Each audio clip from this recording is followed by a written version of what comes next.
त्यांच्या अंगावर माती असते, पण मनात सोनं भरलेलं असतं. दररोज सकाळी सूर्य उगवायच्या आधीच उठतात. माती ओली आहे का, पीक नीट व्यवस्थित उभा आहे का, हाच विचार त्यांच्या मनात पहिल्यांदा येतो. हातात विळा, डोक्यावर टोपी आणि डोळ्यात जबाबदारी. आज पाऊस आला तर खत टाकायचं, जर नाही आला तर पाणी सोडायचं. त्यांचं दिवसाचं वेळापत्रक निसर्गावर चालतं. सूर्य उगवला की काम सुरू, आणि सूर्य मावळला की थकलेलं शरीर घराकडे. ते काही बोलत नाहीत, पण नजरेत सगळं दिसतं. हे पीक मोठं झालं की मुलांची फी भरता येईल. ही कापणी झाली की घराचं छप्पर दुरुस्त करता येईल.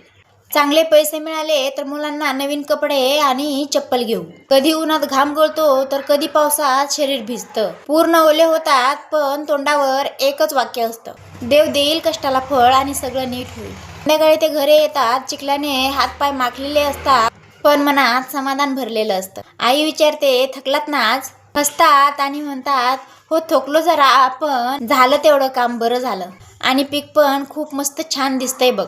वडिलांच्या त्या हसण्यातच आपलं खरं सुख आहे.